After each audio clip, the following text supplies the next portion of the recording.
Bueno, como les comentaba, esta es una iniciativa de la comunidad de Data Science FEN, donde hemos venido creando grupos de estudio para dar cumplimiento al Data Challenge 2023. En esta ocasión nos parece pues muy importante comprender los fundamentos de Business Intelligence para luego poder hacer con las herramientas como lenguajes como SQL y la herramienta Power BI, que es en lo que estamos enfocados, hacer un buen trabajo y sacarle mucho provecho. Doy paso a nuestra speaker estrella del día de hoy, es una chica súper top. Ella es Melissa Manar, por acá nos acompaña ya con su cámara. La idea de este espacio es que aprovechemos mucho todo el conocimiento que ella tiene y vamos dejando preguntitas en el chat que vamos a poder ir respondiendo. Ella tiene un material preparado pues como para contarnos todo acerca de Business Intelligence y luego que vayamos a la herramienta de Datacam a complementar con las herramientas. Melissa es gerente regional de Manar Technologies, es una chica súper apasionada por los datos, por enseñar, es súper buena profe, yo ya estaba como en charlas con ella y son súper geniales, entonces vamos a aprovechar este espacio. Hola Meli, ¿qué más? ¿Cómo estás?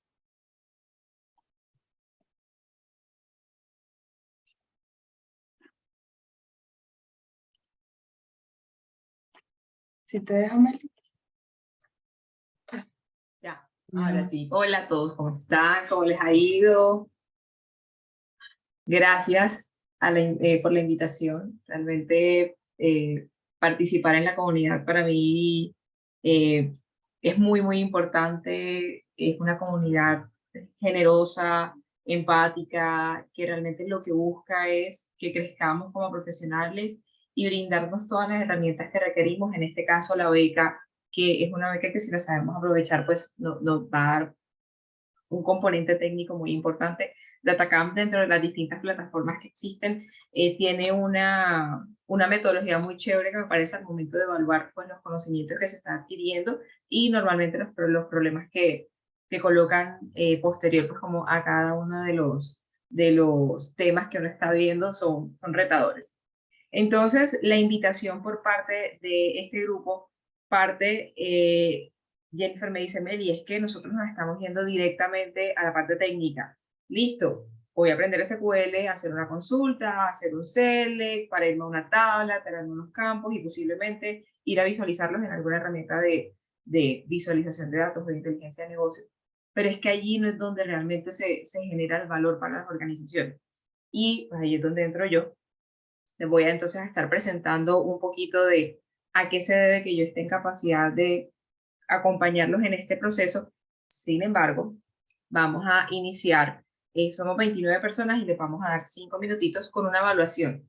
Esta evaluación lo que nos va a permitir es que todos evidenciemos qué tanto o no conocemos sobre inteligencia de negocio. Entonces, regálenme un segundito, se las voy a compartir. Un momento, por favor. Y ustedes me dicen si la van a poder visualizar. Me voy a excusar porque Casito, que se cancela la sesión, me tomaron de imprevisto para asistir a una reunión y casi que no, pero bueno, aquí estamos. Entonces, segundo. Eh,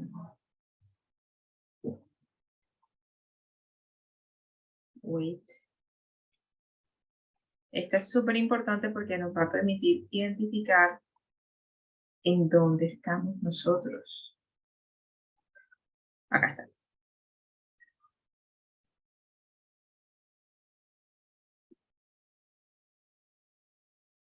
Vamos a ver si así me permite compartírsela así. Entonces, vamos a compartirles aquí el código. Vamos a cortarlo.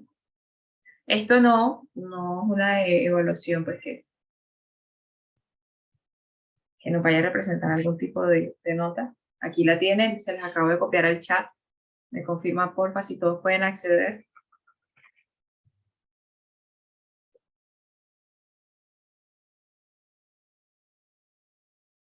Sí, Meli, de nuestro lado Perfecto. podemos acceder. Gracias. Listo. Cinco minutitos para que lean y respondan y después miramos cómo nos encontramos con respecto a esas preguntas. Son las 6:12. La idea es que la sesión está planeada para que esté hasta las 8. A las 7:05 más o menos vamos a tener un break de 5 minutos porque pues tengo por experiencia que cuando uno presta atención por más de 50 minutos a algo, te dispersas. Entonces, a esa hora vamos a hacer 5 minutitos de break, nos levantemos, tomemos un poquito de agua y ya pues continuamos hasta las 8. Los invito a que hagan todas las preguntas que quieran, aprovechemos este espacio, planteemos escenarios, resolvamos inquietudes. Ninguna pregunta es buena o mala o tengo que hacer preguntas inteligentes porque a la larga no todos sabemos todo. Entonces, tanto este espacio como los que vienen, que sé que Jen está preparando, aprovechemos para eso, para acercar esos entendimientos que nosotros creemos de las cosas sobre lo que realmente significa. Entonces, a las 6:17 iniciamos nuevamente ya con los resultados de la encuesta.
Listo, ¿cómo vamos? Nos queda un minutito.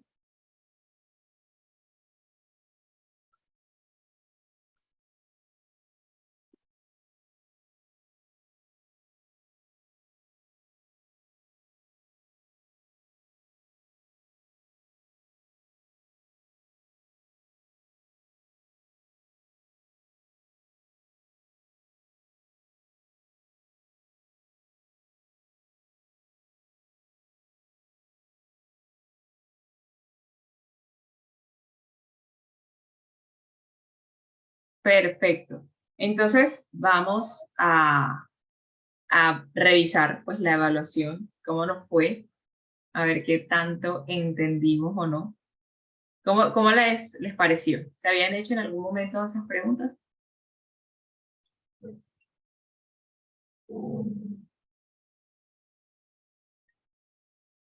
Ya uno, tranquilo.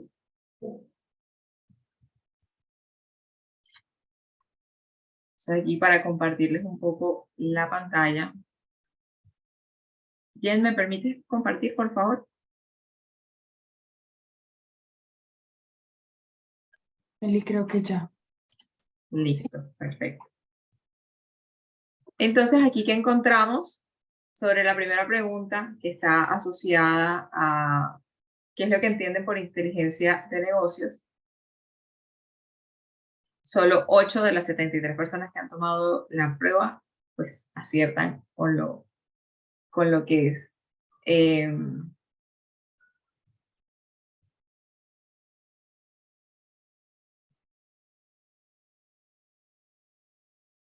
Ok, entonces al final de cuentas, miren que desde responder un cuestionario y entender cuál es la posición o cuál es el entendimiento que tengo yo de mis resultados con respecto a la pregunta, de allí parte el análisis de información y qué puedo hacer yo con esto. ¿Qué hago normalmente con esta información? Evalúo pues conceptualmente cómo están los participantes de los cursos con respecto a estos conceptos básicos. Igual vamos a resolver durante la sesión para todos, en teoría, dentro de este mundo de el análisis de información debemos conocer qué es lo que significa un ETL, pero no todos están en esa capacidad. ¿Qué entendemos por alarmas en un entorno BI? Ok, está muy bien. ¿Qué soluciones aporta un data warehouse? Muy bien. ¿Para qué esencialmente es un cuadro de mando? Ok. Listo, perfecto. Muchísimas gracias a todos por participar. La información que voy a estar compartiéndoles acá el día de hoy, eh, se la voy a hacer llegar a través de la comunidad para que pues sea material de estudio para ustedes, si les parece que les genera valor. Entonces, ¿quién soy yo? ¿Por qué vengo aquí a contarles todas estas cosas? Mi nombre es Melissa Tecillo Díaz, vivo en la ciudad de Barranquilla actualmente. Soy ingeniera industrial de profesión. En algún momento quería ser ingeniera de petróleos, gracias a Dios ya la vida no lo fui. Y actualmente me encuentro gerenciando la oficina de Manar Technologies, que es una firma de consultoría en datos y en analítica en la ciudad de Barranquilla y en todo lo que es el territorio norte del país. Dentro de mis hobbies me encanta leer, me fascina, o sea, algo que en algún momento piensen en Melissa quiera, un libro, me encanta. Me encanta viajar, estudiar, estar en familia y conocer a las personas. Les comparto mi LinkedIn para que si quieren por allá también chismosearme, me encuentran. Entonces, ¿qué es lo que me permite a mí estar acá y compartirles esta información? Como les mencionaba, yo tengo de base un pregrado en ingeniería industrial. Sin embargo, me he estado formando en distintos o diversos temas, entre sistemas de gestión, eh, proyectos, o sea, todo lo que tiene que ver con metodologías, tanto ágiles como tradicionales como la del PMI. Y adicional a eso, he hecho diplomados en Business Literacy, en el INSESI, en Fundamentos de Inteligencia de Negocios, en EAFI. Y dentro de mi trayectoria he tenido diversos roles. He sido coordinadora administrativa, he sido coordinadora de producción, he sido jefe de almacén y bodega, he sido ingeniera implementadora y de capacitación de un EDP, he sido gerente de proyectos y gerente de cuenta en una compañía que pues, es una compañía de tecnología. Sin embargo, tiene dos líneas de negocio, uno sobre el sector transporte y otra sobre integración de soluciones, en este caso hardware y software. Y actualmente, como les mencionaba, pues me encuentro trabajando en Manar. Inicié en Medellín y fui trasladada a Barranquilla, que es mi ciudad de origen. Entonces, entrándonos un poco acá de qué es lo que nosotros vamos a estar viendo en este primer espacio, el material que yo les voy a compartir lo divido en 4 puntos. El primero es la teoría, entender el porqué de la analítica de datos. Luego es entrar en la parte conceptual de qué es lo que tengo que entender. Luego sigue una parte de visualización y al final, pues, cuáles son las herramientas que existen en el mercado. En esta sesión vamos a abordar esos dos primeros componentes y en la sesión del otro viernes, si tenemos todos la disponibilidad, la idea es que continuemos. Entonces, ahorita vamos a mirar un poco de historia, cuáles son las habilidades que yo requiero para poder aprovechar al máximo la inteligencia de negocios, el ciclo de madurez de la inteligencia de negocios y cuáles son los retos que se encuentran allí inmersos. Entonces, aquí hablando un poco de quien no sabe para dónde va, cualquier bus le sirve, es exactamente lo mismo con los datos. Quien no está constantemente evaluando y midiendo esos resultados, no saben que va a mejorar. Edward Deming, que es el padre de la calidad total, es un norteamericano que, digamos que todo estadista, que todo su know-how lo desarrolló o lo implementó en Japón. Allá fue donde ayudó a compañías como Toyota a implementar sistemas de calidad que permitiesen, pues, que ellos sean reconocidos actualmente por sus altos grados de calidad. Entonces, él se basaba con una frase que sin datos solo es una persona más dando una opinión. O sea, cada vez que tú llegabas a debatir algo con él, tenías que justificarle la razón de tu decisión y no simplemente por un feeling y un presentimiento. Y esta es una situación que, a pesar que Edward Deming de los años 60 estaba previéndola, aún en la actualidad seguimos trabajando con la intuición. Entonces, también hay otras personas, como en este caso Ed Catmull, que es el presidente de Pixar. Le recomiendo mucho su libro, es espectacular. Y él habla dentro del libro que me gustan los datos porque son neutrales y no hay ningún juicio de valor, solo hay hechos. Y es una manera en la que nosotros podemos entrar a debatir y argumentar nuestras posiciones con respecto a alguna decisión que se tome. Adicional a eso, él pues comenta que es difícil analizarlos correctamente porque existen diversas maneras de hacerlo y que resulta peligroso dar por sentado que siempre sabes lo que significa. De allí la importancia de lo que es la alfabetización de datos. Entonces, me gusta mucho este gráfico porque a la larga en las organizaciones normalmente se permite que las personas con mayores rangos tomen las decisiones basadas en su intuición, más allá de que las áreas de apoyo de la compañía u operativas estén soportando sus decisiones basadas en datos. Entonces eso es una situación muy frecuente que la idea es que empecemos nosotros a culturizar esto dentro de las compañías. Entonces, ¿qué es tomar las decisiones basadas en información o basadas en datos? Aquí lo voy a hablar muy en general, pero luego vamos a ir punto por punto especificándolo. Primero tenemos que identificar cuáles son los objetivos, cuál es esa pregunta de negocio que se va a resolver. Una pregunta de negocio es, ¿cómo hago yo para penetrar un nuevo mercado? Es decir, yo estoy en Barranquilla, tengo una tienda de mascotas, ¿cómo hago yo para colocar un punto de venta o atender a un cliente que está en Medellín? Tengo que empezar a tomar decisiones. ¿Vas a abrir un nuevo canal? ¿Vas a abrir una nueva tienda? ¿Vas a abrir centros de distribución? O sea, de ahí empiezan a desagregarse un montón de posibles escenarios en donde yo puedo obtener respuesta y a partir de allí yo lo que empiezo a hacer es a recolectar los datos necesarios que me permitan a mí responder a las preguntas basadas en esos objetivos. Luego de eso es analizar los datos, y analizar los datos es encontrarles sentido, enriquecerlos con mi conocimiento y visualizarlos o representarlos gráficamente para poder identificar patrones o tendencias que me permitan a mí soportar mi decisión sobre debes abrir un nuevo canal de distribución online y debes hacer una alianza con una empresa de mensajería que se encargue de hacer la envío de la mercancía para luego yo tomar la decisión. ¿Listo? Un punto aquí, antes de tomar, o sea, después de tomar la decisión, no es simplemente tomar la decisión per se, sino que yo tengo que a partir de allí empezar dentro de mi proceso a estar enriqueciéndolo nuevamente con el resultado de esa decisión y medir el impacto. No es simplemente listo abrir el nuevo canal, sino a partir de esa apertura tengo que medir las ventas, tengo que medir los costos, tengo que medir la utilidad del canal para con base en eso determinar si fue una buena decisión o no.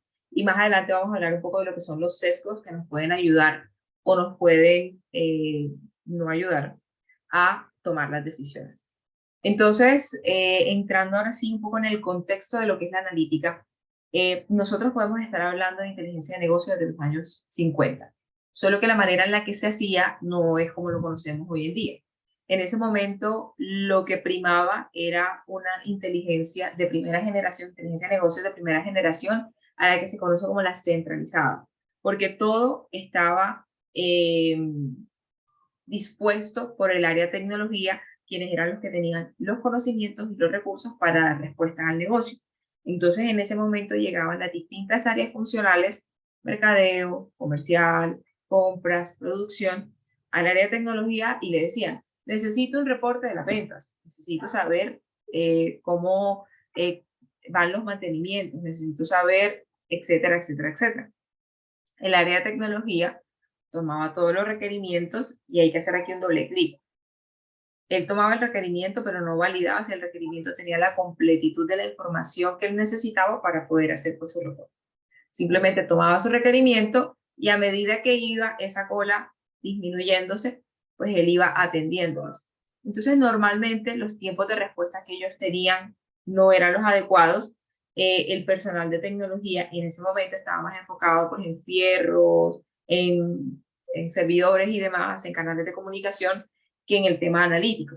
Entonces los usuarios no tenían las respuestas en los momentos, no podían tomar las decisiones y cuando el área de tecnología les entregaba esto, pues ya no tenía validez para ellos. De hecho, ya las preguntas de negocio que tenían eran completamente distintas. De allí se entendió como que no podemos estar haciendo como el cuello de botella para la organización, vamos a darle acceso a todo el mundo y que vengan y que consulten y que resuelvan sus preguntas. Esa es la segunda ola o la segunda generación de la analítica y se conoce como la analítica descentralizada. Beneficios, contras que tiene la analítica descentralizada. Y es que existe un área de TI que es quien va a tener la información dispuesta, es decir, el servidor en donde está la base de datos, donde está la información, y las áreas de negocio van a estar en capacidad de poder ir hasta esas fuentes de información, bombardearlas con sus consultas y tener los resultados que requieren. ¿Qué es lo que pasa con esto? Hagamos el ejemplo de las unidades de negocio que hablábamos ahorita. Comercial viene y le pregunta, quiero saber las ventas a mi ERP, a mi base de datos donde está mi ERP, un Oracle.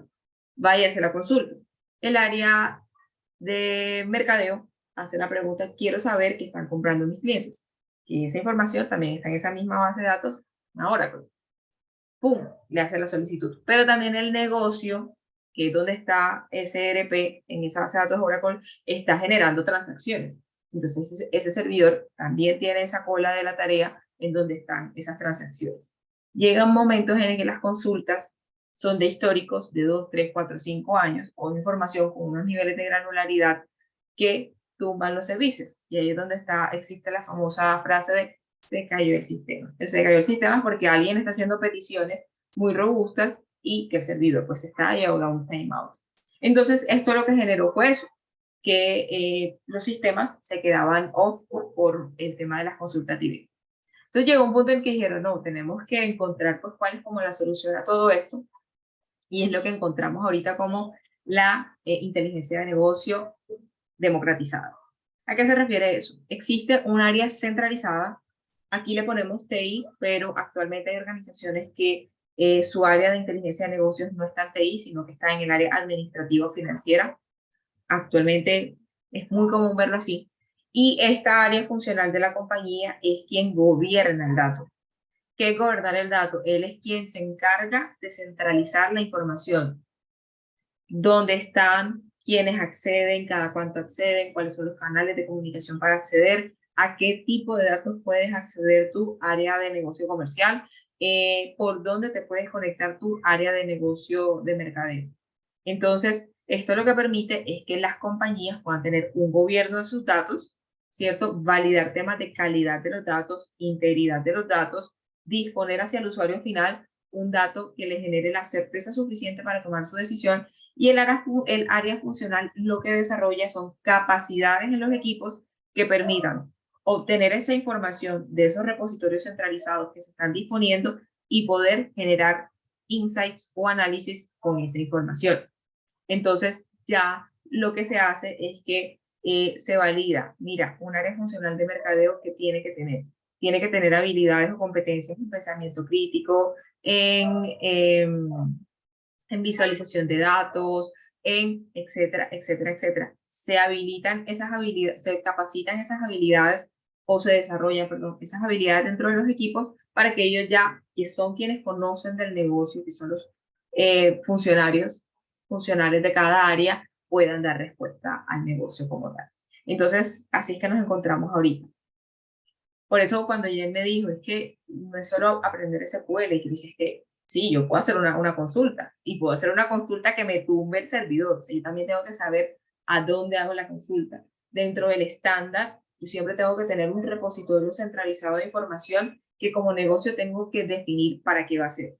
Va a ser un repositorio para analítica, va a ser un repositorio para disponer información para las distintas necesidades de la compañía, va a ser un repositorio para hacer contingencia del negocio, va a ser un repositorio para qué. Y luego que defino yo ese repositorio, que después le damos el apellido, un data warehouse, una base de datos, un data lake, un house lake, o sea, ya después depende de las necesidades propias y de esa finalidad que yo tenga, es que le doy ese apellido. Y donde construyo toda una arquitectura de la solución, con el ecosistema de las aplicaciones que voy a tener, etcétera, etcétera, etcétera. Entonces, ¿cuáles son los componentes de un proceso de inteligencia de negocios? El proceso como tal, o sea, ¿qué es lo que yo voy a hacer allí? ¿Qué es lo que me va a permitir identificar cuáles son los datos? Que son la base de la economía actual. Luego unas metodologías, que aquí es donde yo aplico, vale la redundancia, las metodologías que me van a permitir generarle valor a esos datos, y luego unas habilidades que a través del conocimiento permiten enriquecer y tomar decisiones. Entonces, me gusta mucho esta gráfica porque podemos ver esto que les narro de una manera mucho más precisa. El dato como tal no es nada, el dato simplemente es un registro en una base de datos. El dato es Melissa, o Melissa que tiene 37 años, o Melissa que vive en Barranquilla. Como tal, el dato no dice nada, pero cuando yo empiezo a enriquecerlo, Melissa es una mujer de 37 años que tiene un perrito. Después yo digo, y Melissa hace parte de la comunidad. Empiezo a enriquecer, y llego hasta el punto en el que conozco a Melissa, sus hábitos de compra, sus hábitos de consumo, lo que le gusta, lo que no le gusta, y puedo llegar hasta donde Melissa a ofrecerle, a crear la necesidad de lo que yo sé que a ella le gusta y que está dispuesta y que tiene la capacidad para pagarme. ¿Preguntas hasta acá? No, gracias.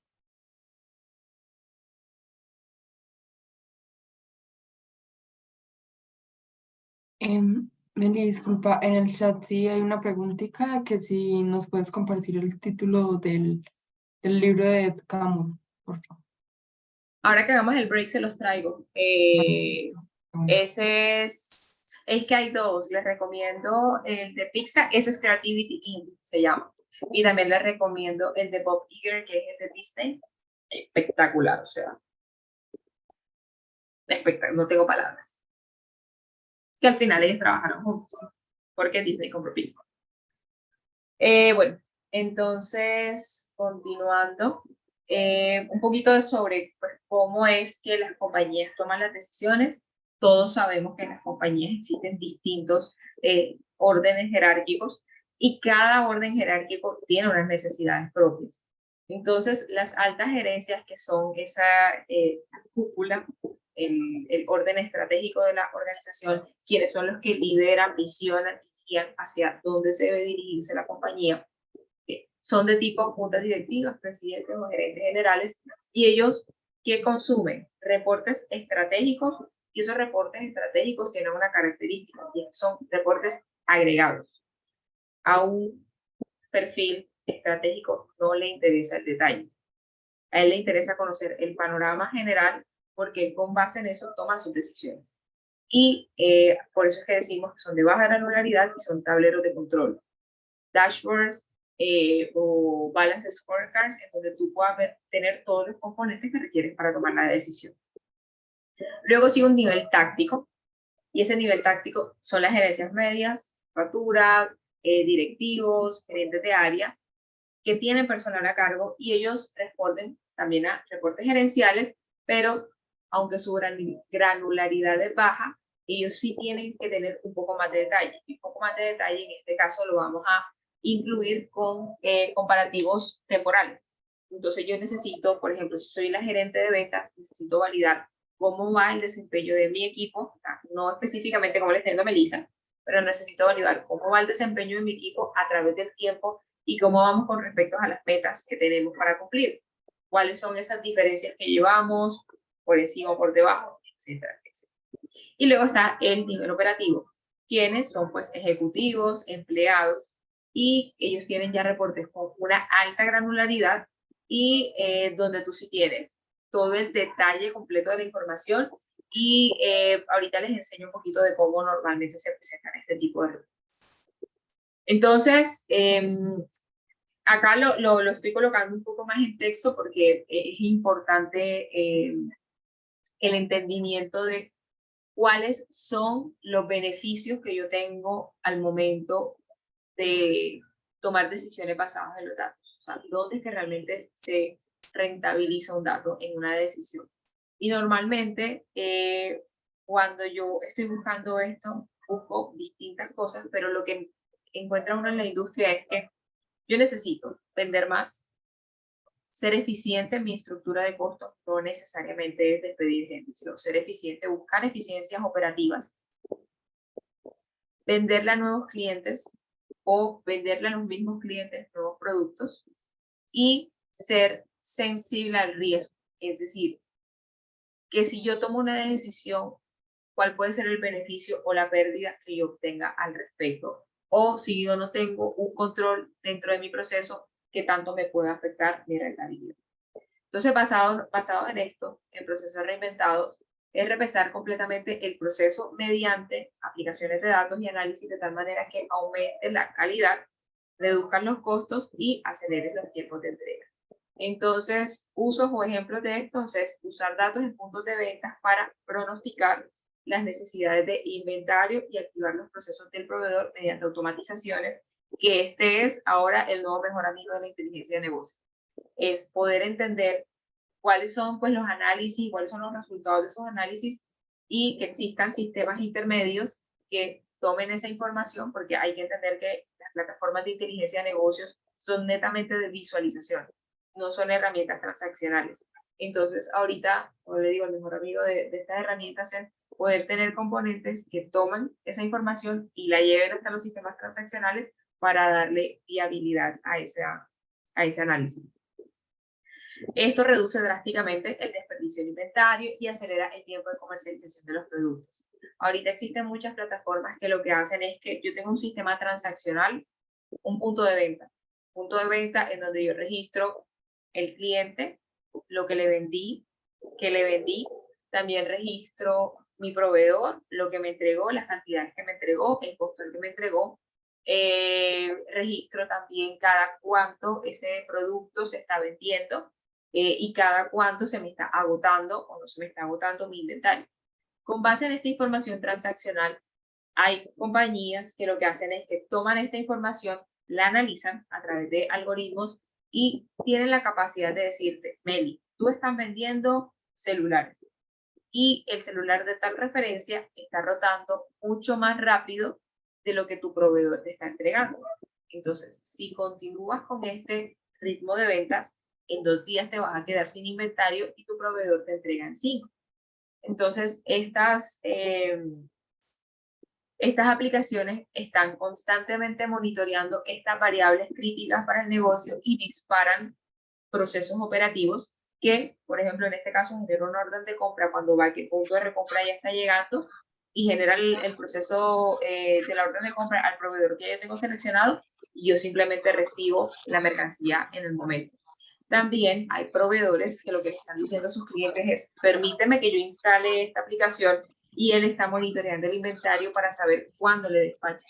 sin que el cliente le pida, sino que yo sé que ese producto mío está rotando en tu tienda, déjame y te reabastezco para que no tengamos ningún tipo de agotados, o en caso contrario, no te voy a seguir reabasteciendo porque tienes un producto que no está rotando y para qué vas a querer tener muchos más y el inventario al final de cuentas siempre es un costo, un gasto por el espacio y demás. Entonces, mira cómo la analítica nos permite a nosotros procesos simples, temas de inventario, hacerles todos como una reinvención. Otro en inteligencia del cliente es capturar los datos del comportamiento y las preferencias que a todos nos los hacen, tanto expresadas como observadas, para proporcionar experiencias enriquecedoras, ofertas personalizadas y asegurarse de una relación leal a largo plazo. Entonces, así como les mencionaba de esta plataforma, él también tiene unos componentes, por ejemplo, de fidelización. Entonces, él cuando ve que tú compras tales productos, él tiene dos capacidades. Capacidades para decirte, Melissa está llevando un celular y unos audífonos, por poner un ejemplo. Entonces, cuando llegue un nuevo accesorio para alguno de los productos que ya llevo, de una envíale una notificación porque sabemos que le va a interesar. Eso es un tema de venta cruzada que lo que está haciendo es que me va a fidelizar a mí porque voy a decir, ay, sí, necesitaba el corriente para el celular y yo voy a ir a la tienda y voy a generarle una nueva compra. Entonces, esto es también en cómo yo conozco a mi cliente para que a la larga afecte un objetivo estratégico mío, que es vender muchísimo más. Y cómo la analítica me permite hacer esto. Entonces, dentro de los ejemplos que veíamos, está analizar temas de redes sociales para predecir tendencias de compras y patrones de consumo y mapear audiencias sociodemográficas y de comportamiento de compras similares para adelantarse a la competencia y aumentar los ingresos. Esto normalmente lo hacen las compañías con influencers, en donde validan ellos cuál es su audiencia, cuál es su engagement, cuál es la capacidad de compra de esa audiencia que ellos tienen, y hacen negociaciones con los influencers a partir de estos datos. Uso de datos y análisis para mejorar el diseño de ensayos clínicos y selección de pacientes en fases de procesos. Nuevos negocios. Hay que entender, por ejemplo, en este caso que está la palabra monetización. La monetización no necesariamente es vender datos. Así que quitámoslo de la cabeza. La monetización es darle valor a ese dato que yo tengo. Por ejemplo, yo soy una compañía soy una compañía que soy un grupo económico y tengo distintas líneas de negocio. Vamos a decir un Procter & Gamble, que tiene la línea de Head & Shoulders, tiene la línea de Gillette, tiene la línea de Oral-B, tiene distintas líneas de negocio, o tiene la línea de Healthcare y así. Entonces, yo puedo, como la línea de Healthcare, tener información que a otra línea de negocio de mi misma compañía la enriquezca. Entonces, yo con eso lo que voy a hacer es que voy a enriquecer el proceso y voy a obtener insights que me van a permitir o vender más, o vender nuevos productos a nuevos clientes, o vender nuevos productos a los mismos clientes, o optimizar mis procesos, o tener eficiencias operativas, o etcétera, etcétera, etcétera. Entonces, esto es un punto muy, muy importante con respecto a la monetización. El impacto de los datos en el negocio. Existen distintos escenarios, o sea, el cielo es el límite. Los normales son prevención y detección de fraudes, en donde supervisar las transacciones en curso, como lo hacen mucho los bancos, para detectar anomalías y alertar al personal y tomar acciones automáticas. Cuando ellos ven que existen IP que están disparando procesos, ellos pues simplemente levantan la alerta y empiezan o bloquean las IPs o pues tienen una cascada de acciones que generan ahí. Mantenimiento preventivo con Internet de las Cosas y analizar datos en tiempo real, normalmente en empresas como el Cerrejón, en donde ellos tienen trenes que trasladan desde el puerto hasta la mina o desde la mina hasta el puerto material. Ellos a los trenes le tienen en las llantas sistemas que permiten estar monitoreando la temperatura de las llantas, de las ruedas del tren, de las ruedas del riel. Entonces, como ellas tienen que estar a unas temperaturas X, ellos monitorean todo eso y están haciendo mantenimientos preventivos y no correctivos. O sea, no se les va a quedar el tren ahí en la mitad. Cambios en el proceso para maximizar la producción, sea por horario, sea por mantenimientos, sea por capacidades, sea por personal, etc. Optimización de la cadena de suministro a través de una gestión logística y el comportamiento de la oferta. yo tengo que entender que existen ocasiones en las que mi consumidor puede presentar comportamientos anómalos. Y eso a la vez desarrolla efectos, no sé si lo conozcan, se llama el efecto látigo. El efecto látigo, ¿cómo funciona un látigo? O sea, él va hasta el punto y se regresa. Entonces puede que yo esté vendiendo celulares y por alguna razón existen fenómenos, se me disparó la venta de celulares. Entonces yo creo que eso va a ser un comportamiento permanente en el tiempo y me pongo a pedirle a mi proveedor celulares, que a su vez, si somos una cadena de distribución, él le pide a su proveedor o al fabricante y el fabricante empieza a recibir ese tipo de pedidos y dice, ¿cómo así? Yo ahora tengo que pedir insumos, tengo que tal, él se abastece, pero se abastece no solo para atender la demanda que yo le estoy pidiendo en el momento, sino que hace una proyección. Pero resulta que mi venta fue una cosa puntual. Entonces al mes siguiente ya yo no sigo pidiendo los 100 celulares que pedí, sino los 30 que normalmente pedía. Eso allá hacia atrás genera ahí ese efecto látigo que tiene unas implicaciones súper fuertes. Casos de uso por industria, aquí en retail, como hablábamos, inventarios de la cadena y suministro de disponibilidad de productos, análisis de canasta en el mercado, todo lo que compramos está siendo analizado, análisis de consumo digital, selección de sitios para una nueva tienda, esto se conoce como el geomarketing, validar yo las características de un territorio y cuáles son los resultados de ese territorio para pues, mi tienda o el producto que yo vendo y buscar en dónde yo puedo replicar esos resultados en otros territorios. Eso es uno de los miles casos de geomarketing. En manufacturas, disponibilidad de productos, inventarios, eficiencia general en los equipos, potencial de mercado y cuotas de mercado. En ventas, pues prospección. Prospección es calcular la probabilidad de que un prospecto se vuelva cliente mío. Entonces ahí es donde yo utilizo la información para decir, mira, Jennifer tiene un comportamiento similar a el de Pedro, el cliente mío, y yo lo que voy a hacer es a calcular que con base en ese comportamiento que Jennifer esté teniendo, ella se pueda o no convertir en cliente mío, y así voy a ser mucho más eficiente al momento de hacer la consecución de un nuevo cliente. Esto es para compañías que tienen ciclos de ventas muy largos, espectacular porque ya te da enfoque al equipo comercial sobre hacia dónde tienen que ir a buscar nuevos clientes. Análisis de clientes normal, que me compra, cada cuánto me compra, preferencias, etc. Análisis de productos y planificación de ventas. Y en finanzas, planificación y análisis financiero, flujo de caja y balanza e ingresos y rentabilidad. Aquí pues un poco más de los impactos en el retail y esta parte me encanta porque existen tipos de decisiones que yo tomo basados en eso. Existen, como les mostraba, niveles dentro de las compañías, estratégicos, tácticos y operativos, pero también existen decisiones programadas y no programadas. Entonces, una decisión estratégica es una política porque tiene un impacto mayor y complejo dentro del negocio. Entonces, una decisión estratégica no programada puede ser invertir en una nueva fábrica. Grupo Argos tiene una nueva oportunidad en Chile de comprar una planta. Es una decisión que tienen que tomar y que se van a basar en los datos para hacerlo.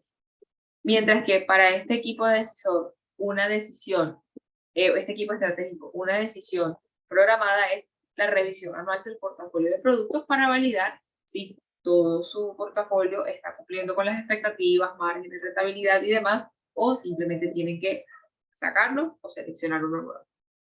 Decisiones a nivel táctico, que son más procedimientos, o sea, digamos, con subgrupos con menor impacto.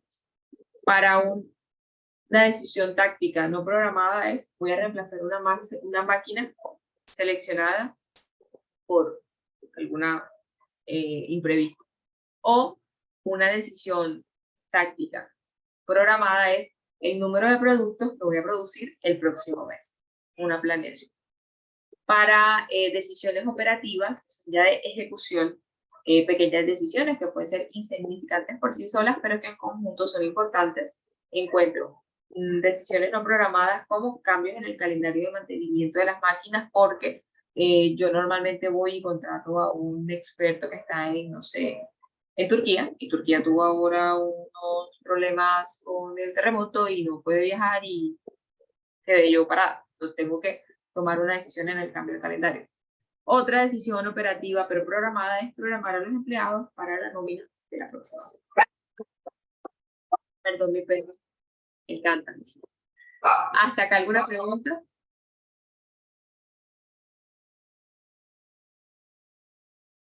De a uno, tranquilos.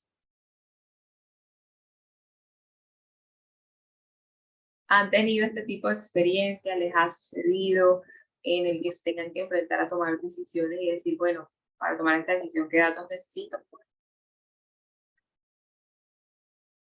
Bueno, aquí les voy a dar unos ejemplos por perfiles para los que tenemos aspiraciones.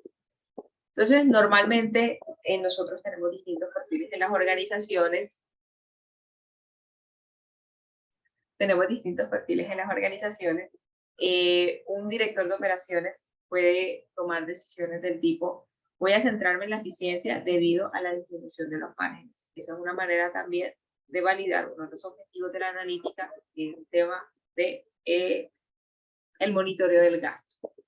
Otro es contar con disponibilidad del talento humano calificado, y para eso yo tengo que hacer programas de retención, tengo que estar validando la rotación del personal. También puedo hacerme preguntas a nivel de estándares de calidad, si lo estoy cumpliendo, si no estoy cumpliendo, si estoy generando planes de acción, qué tan efectivos son los planes de acciones, etc. Un director de mercadeo, ¿cómo fortalezco la marca? ¿Cómo genero mayor visibilidad? ¿Cómo genero mayor fidelidad? ¿Cómo creo programas de fidelización para mis clientes? ¿Cómo incremento el alcance del mercado? ¿Cómo accedo a nuevos mercados? ¿Qué nuevos productos o negocios debo diseñar y poner a disposición de los clientes para aumentar la venta? El director financiero puede hacerse preguntas del tipo de intensidad del capital con activos envejecidos y a menudo infrautilizados.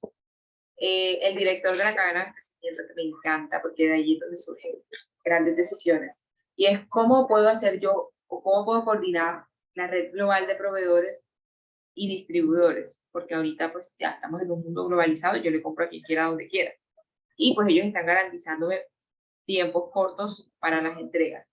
Este tipo de preguntas es lo que hace que compañías como Amazon estén donde están. Ellos empezaron a plantearse preguntas, necesidades, y decían, ¿qué pasa si? ¿Qué pasa si dejo de vender libros y empiezo a disponer de una plataforma para que otros también ofrezcan sus productos? ¿Qué pasa si ya yo no voy y tengo pues la información dentro de mis servidores, sino que construyo otro tipo de repositorio de información? ¿Qué pasa? De ahí nace Amazon Web Service, o lo que conocemos como AWS.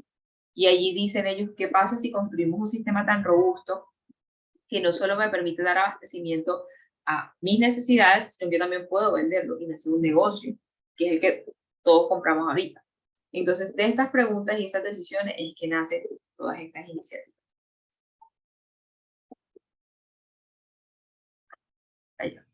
Entonces, aquí un poco del storyboard, no sé si han trabajado con este tipo de metodologías, voy a lo Pixar, voy a lo Disney, perdón, y es cómo mapeamos nosotros, cómo contamos la historia, en este caso, de la inteligencia de negocios. La información lo que busca es transformar el negocio a través de las acciones que genera una decisión. Una decisión per se, así como la data, no es nada. Listo, la data me dice que estoy vendiendo 5 camisas. ¿Qué decisión tomo con esas? Ah, quiero vender 6. Bueno, ¿y cuál es la acción que se genera para vender las 6? Tengo que tener una nueva referencia, tengo que hacer pedidos de más camisas, tengo que hacer estrategias de mercadeo para conseguir que mis clientes compren más. O sea, generan acciones que transforman el negocio, porque voy a aumentar mi venta, y cuando yo aumento mi venta, aumento mis márgenes, tengo un poquito más de plata para invertir nuevamente en el negocio, entonces ya puedo abrir también nuevos canales. Pero ¿qué es lo que pasa con esto?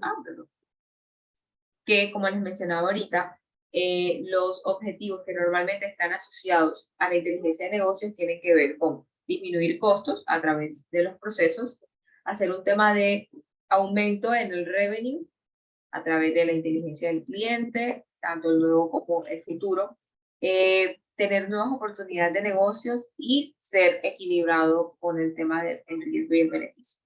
Entonces, ¿qué es lo que pasa actualmente? Existen diversas, múltiples, voy a tomar acá el puntero, existen múltiples fuentes de información, dispersas, desagregadas, en distintas estructuras y no estructuras, en distintos tipos de formatos, distintos tipos de motores, etc.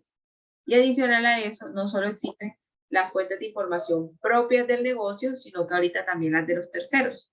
Entonces, ¿cómo hago yo para que pueda implementar estos objetivos o conseguir estos objetivos, perdón, si tengo una brecha entre poder tomar toda esta información, analizarla, pero que sea de una manera fácil, no tan difícil como es cuando tengo distintos tipos de datos, que tenga yo la completitud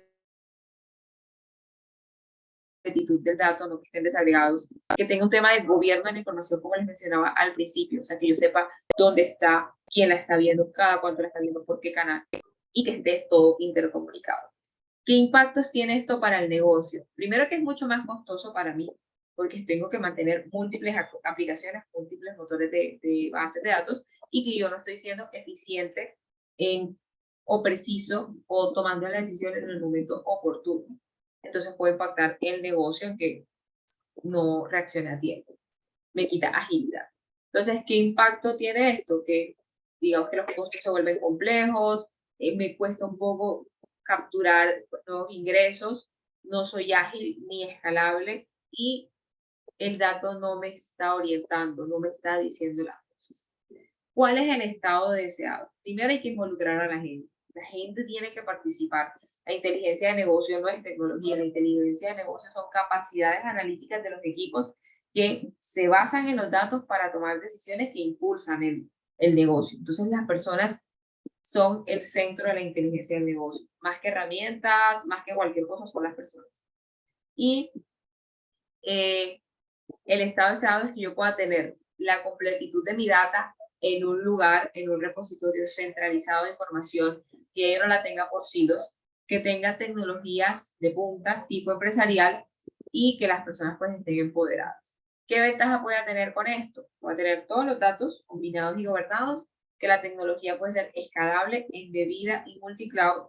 Embebida significa que yo puedo tomar elementos dentro de mis plataformas de inteligencia de negocios y embeberlos en, no sé, en el ERP o en alguna intranet que tenga yo y colocarnos para que la gente los esté visibilizando, los esté validando y esté tomando decisiones ahí al respecto. O sea, yo tengo que llevar la analítica al punto de la toma de la decisión. Y pues que para las personas van a poder explorar, jugar con los datos, entretenerse y sacarles provecho. Estos son pues algunos indicadores claves por perfil. Igual más adelante vamos a detallar un poco sobre cómo creo yo un indicador. Pero existen indicadores dependiendo del rol que tú tengas. Así como las preguntas que hicimos al principio por rol, también existen indicadores que los miden. Para un líder de datos puede ser la precisión y la puntualidad de los informes, la seguridad y el gobierno de los almacenes de datos, el porcentaje del presupuesto gastado en cumplimiento de las regulaciones, el cumplimiento de los niveles de servicio, etc. Entonces, ¿qué habilidades necesitamos nosotros? Son las 7 de la noche, vamos a hacer el break y vamos a empezar a hablar de habilidades. Vamos por el segundo punto de los 4, que hoy vamos a ver dos módulos.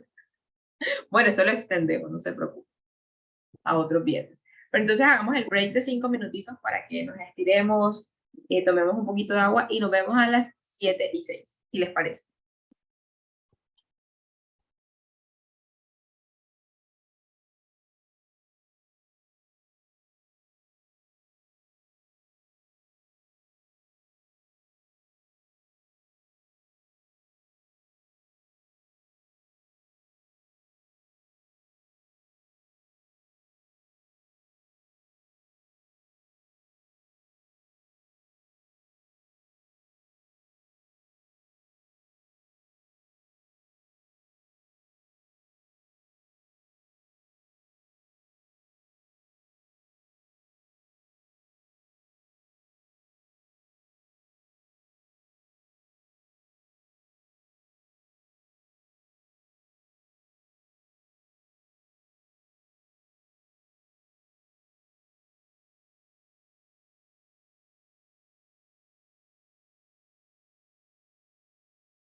Listo, conectados. ¿Cómo vamos? Aquí en el chat tenemos alguna pregunta.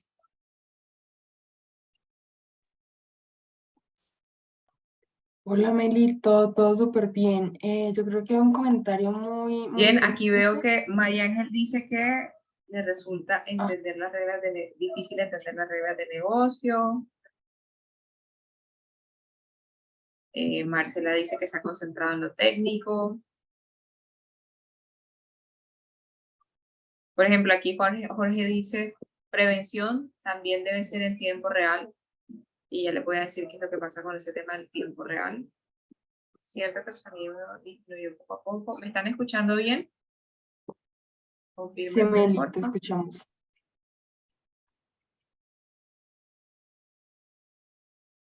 Listo. Entonces, voy a empezar de arriba hacia abajo, la de Jorge, que dice que la prevención en tiempo real. ¿Qué es lo que pasa con el tiempo real? Ok. ¿Qué es lo que pasa con el tiempo real? El tiempo real va a depender de la arquitectura y la infraestructura con la que cuenten las organizaciones. ¿A qué voy con esto? Si tú tienes, y esto es un poco técnico, pero es importante porque todos escuchamos afanosos a la gente que dice, es que yo necesito conocer mi venta casi que al segundo para saber entonces si voy y compro más o si no compro más. Pero si tú tienes un servidor por allá con, no sé, 32 gigas, pero tienes transacciones cada minuto, el servidor se cuelga. Entonces va a llegar tu nueva petición para llevarse esa información a la analítica, no, o sea, el servidor no va a poder y no puedes tener esa información. Entonces tú tienes que construir una arquitectura de solución que te permita contar con las aplicaciones que te garanticen que tú a lo sumo puedas llegar a algo que se llama near tiempo real. ¿Listo? Que son programaciones de tareas que van hasta esos repositorios centralizados y actualizan la información. Pero entonces no es simplemente que yo tengo una fuente de información, tengo un repositorio centralizado de datos, ¿cierto? Y que a partir de allí, por el deber ser, que yo me conecto para hacer mi analítica al repositorio de datos y no al transaccional, o sea, no a la base de datos, no debo, o sea, ese no es el deber ser, lo que ocurre actualmente, pero no es el deber ser. Yo en este repositorio centralizado de información empiezo a hacer dentro de la analítica o de la inteligencia de negocios, que vamos a ver, ya no creo que hoy, pero lo vamos a ver, todo lo que es en mi proceso de extracción, transformación, carga, modelamiento, visualización. Es a este repositorio que yo tengo que hacer todo eso. Entonces, tú quieres conocer acá en la visualización la venta, pero la venta está acá. Y aquí en este repositorio centralizado pasan un montón de cosas, que también hay unas tareas que están encoladas. Entonces, existen soluciones que me garantizan que yo pueda hacer replicación, porque ese es el nombre, replicación de información del origen al destino, que es eh, almacenamiento, y que este proceso que está aquí, digamos que yo tengo un data lake, sea lo suficientemente eficiente para que me pueda disparar la tarea de la visualización acá. Entonces va a depender muchísimo de la infraestructura que tú tengas en la organización para tener ese nivel tiempo real. Entonces es lo que quiero que lo tengan claro. Uno no debe comprometerse a eso porque, no, pues si tiene los recursos, pues chévere, pero si no. Con respecto a las reglas de negocio, que pregunta María Ángel, difícil de entender. Una regla de negocio es, por ejemplo, yo soy una compañía que vendo celulares y normalmente yo vendo mis celulares en 5 pesos y los estoy comprando, a poner, los vendo en 10 y los compro en 5. Mi margen de ganancia es del 50%. Aquí solo metiendo el costo de la compra del producto. Entonces, mi regla de negocio es que ningún producto que yo venda debe estar por debajo de ese margen, porque es mi margen esperado. Entonces, yo creo esa condición dentro de mis tableros de visualización de venta para ir monitoreando el margen de mi producto o la rentabilidad de mi producto. Eso es una regla de negocio. Una regla de negocio es un camión que despacha mercancía no puede salir de la compañía sin estos documentos. La remisión, el manifiesto, el data, eso es una regla de negocio porque eso legalmente te puede impactar a ti.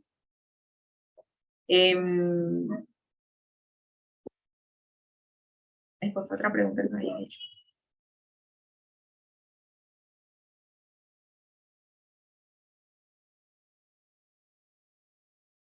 Andrea López pregunta algo, pero creo que me faltó. Vamos a irnos con Andrea. Andrea nos pregunta que qué porcentaje de importancia le darías a la parte técnica y cuál es el conocimiento del negocio PI. Todo depende de tu rol en la organización.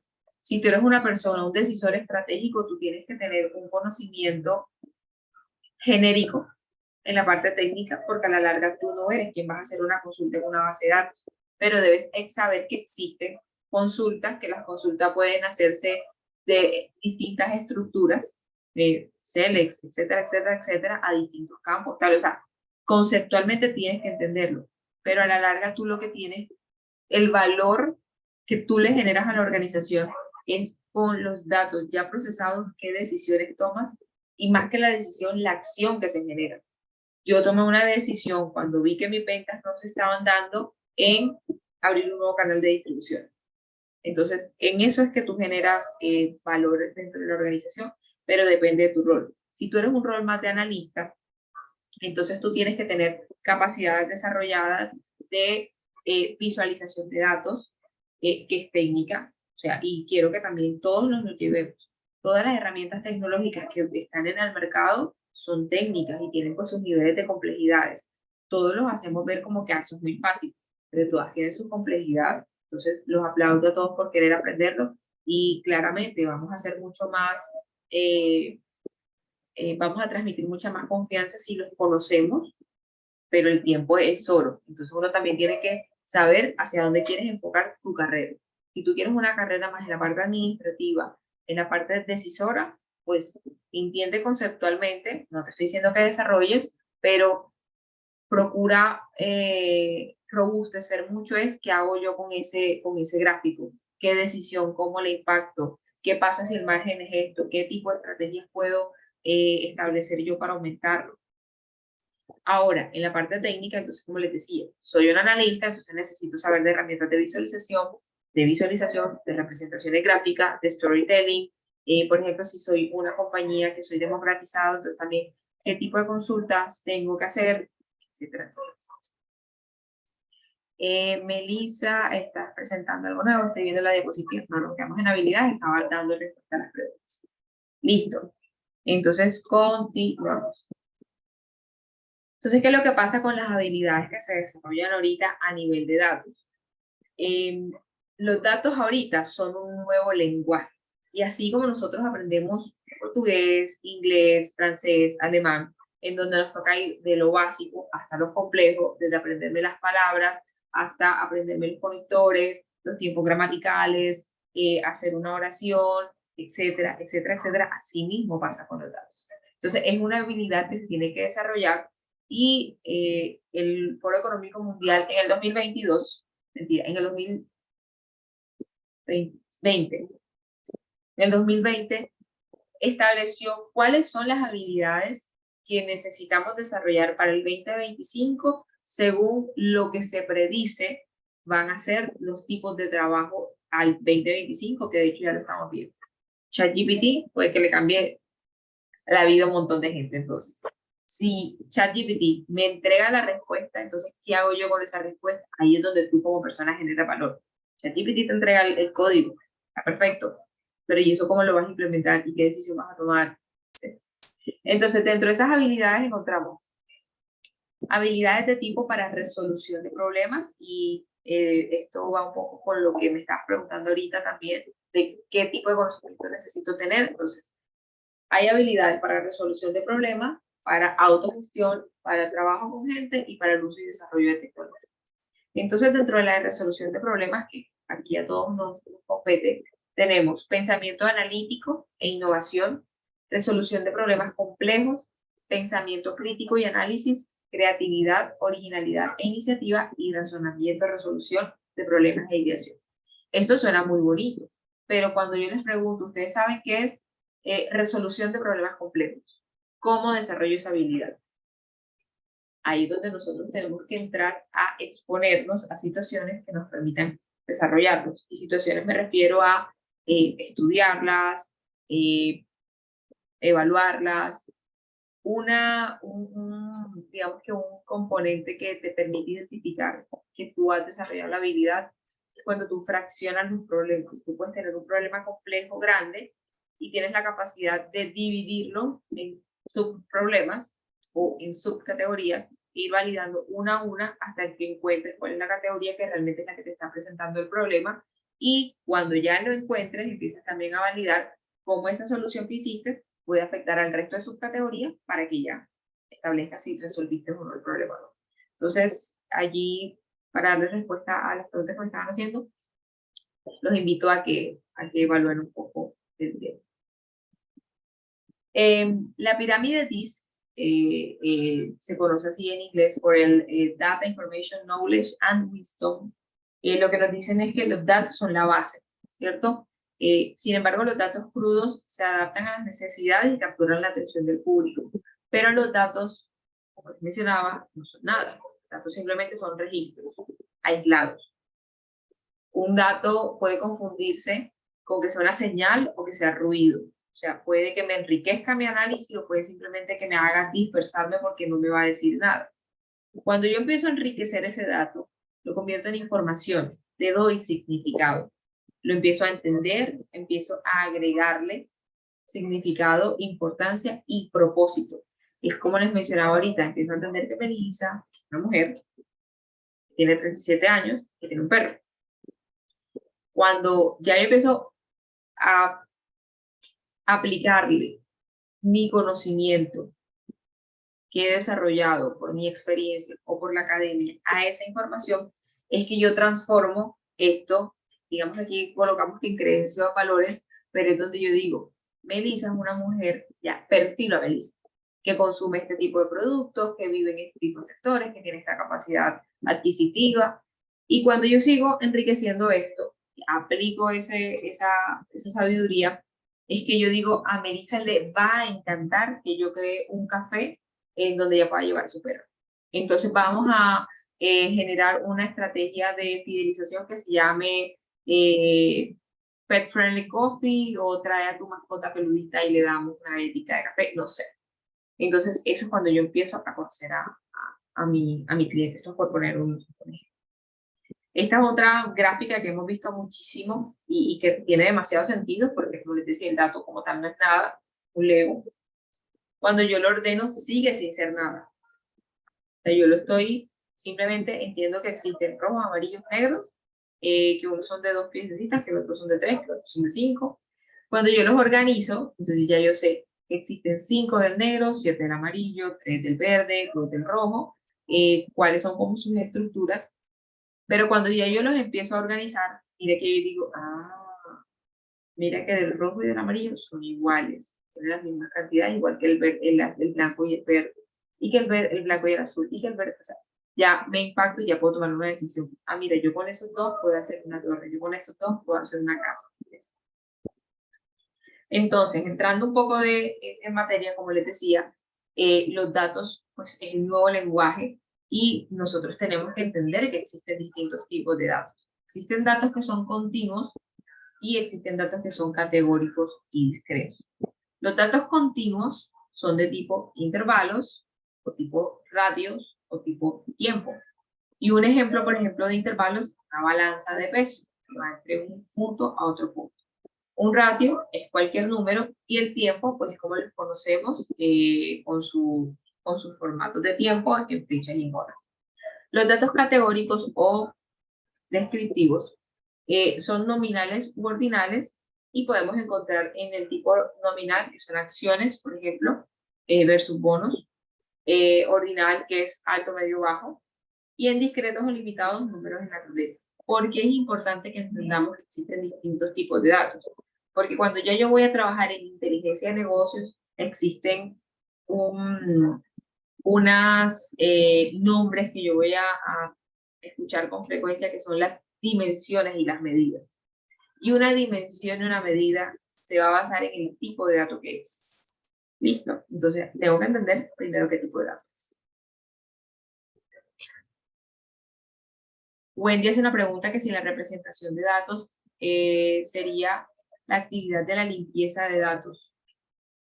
La limpieza de datos tiene tanto de largo como de ancho. La limpieza de datos tiene muchas metodologías y normalmente está dentro de la administración de un dato. Y una administración de datos, yo tengo que validar la calidad, la consistencia, la certeza del dato. Yo puedo a través de estos procesos o estas metodologías identificar datos maestros, golden clients, golden records, perdón, se llaman. Eso es todo un mundo, pero al final de cuentas lo que yo tengo que determinar es que listo, identifiqué que un dato mío tiene problemas de calidad, en este caso de limpieza, que yo tengo una base de datos en donde tengo la información de mis clientes y que el campo mujer, perdón, género, viene con datos como mujer, femenino, niña, hembra, es decir, pues igual, y yo necesito hacer un cálculo de la cantidad de mujeres que estoy atendiendo en un programa de salud porque tengo un laboratorio que está buscando pacientes de ciertos rangos de edades. Entonces, cuando yo no tengo la certeza, perdón, la información limpia o con calidad, entonces yo no puedo tomar la decisión correcta. ¿Qué tengo que hacer? Primero, identificar que tengo el problema y segundo, identificar qué voy a hacer. Si voy a corregir a partir de ese repositorio centralizado de información que les mencioné ahorita y que la analítica, que es la que se pega a esta capa, va a tener ya el dato limpio porque yo aquí puedo hacer procesos de transformación en donde le digo el campo que dice género y que dice hembra, conviértelo en mujer. El que dice femenino, conviértelo en mujer. El que dice niña, conviértelo en mujer. Empiezo a aplicar reglas. Sin embargo, el proceso sigue estando mal porque la gente está capturando el dato de género en el CRM, en transaccional, y le ponen cualquier cosa. Entonces yo siempre voy a tener que hacer esos procesos de validación. ¿Qué pasa? Yo tengo que tomar decisiones sobre qué es lo que quiero hacer. ¿Corrijo en el origen del problema o corrijo en el destino? Entonces, la limpieza y calidad de datos es todo un mundo. En ese caso de la diapositiva anterior, simplemente lo que hicimos fue un arreglo. No hicimos limpieza.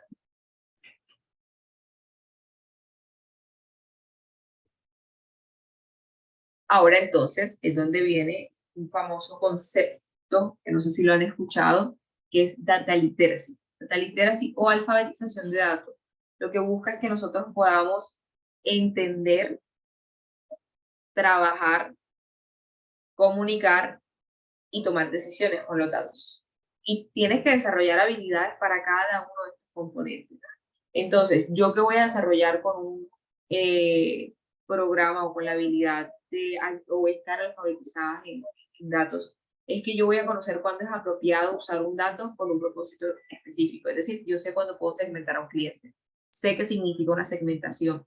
Sé qué significa que existen distintos tipos de algoritmos o de métodos que me van a permitir segmentar. Un K-means, un K-modes, que depende de tantas variables como, etcétera, etcétera, etcétera. Eso me va a permitir a mí un programa de alfabetización en datos. No necesariamente significa que yo sea un científico de datos, hay que aclarar, pero el entender, el que yo desarrolle esa capacidad, genera muchísimo valor.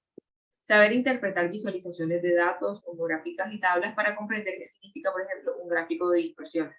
Hay gente que no sale de una tabla, un gráfico de barras, un gráfico de línea, incluso el de torta. Le presentas una dispersión y no sabe interpretar que existe un eje X, que existe un eje Y, que el punto en la intersección tiene un significado, que el tamaño, que el color. Aplicar el pensamiento crítico a la información derivada del análisis, por ejemplo, para evaluar cuando una información que hemos recibido tiene sentido o no. Entonces, el tema de los outliers que pueden afectarte el resultado de un análisis, entonces tú tienes que decir, ah, no, mira, lo que pasa es que tú me estás diciendo que tus ventas fueron de 5.000, pero es porque metiste la venta de hace 3 meses que fue de 3.000. Nosotros normalmente vendemos son 200 productos, 200, 500, pero como metiste esas, se nos aumentó, por poner un ejemplo X. Entender qué herramientas y métodos analíticos existen y cómo y cuándo se pueden aplicar. Entonces, conocer, por ejemplo, que existen métodos como el análisis de afinidades. Reconocer cuando los datos han sido manipulados o malinterpretados y saber comunicar la información respecto al análisis que estoy haciendo, que es lo que conocemos como el storytelling. Entonces, en este sentido, yo los invito a que ahonden en este punto. Existen diversos canales en los que ustedes pueden desarrollar estas habilidades. Existe algo que se llama el Data Literacy Project, que es una página, busquen así, dataliteracyproject.com.org, y allí primero hacen una evaluación sobre en qué estado están ustedes, y luego él les da como el path de conocimiento que tienen que desarrollar para desarrollar las habilidades que requieren. Es súper chévere y también está certificado. Entonces, la alfabetización de datos consta en encuentro el dato, lo comprendo, sé de qué tipo es, sé si es una dimensión, si es una medida, si es categórico, si es numérico, lo interpreto, lo empiezo a enriquecer, lo analizo, o sea, lo interpreto, lo represento gráfico, lo analizo y luego lo comunico. Digo, es que ya entendí lo que está pasando, por lo cual los clientes se están yendo, es porque abrieron una tienda aquí a la vuelta. Cosas así.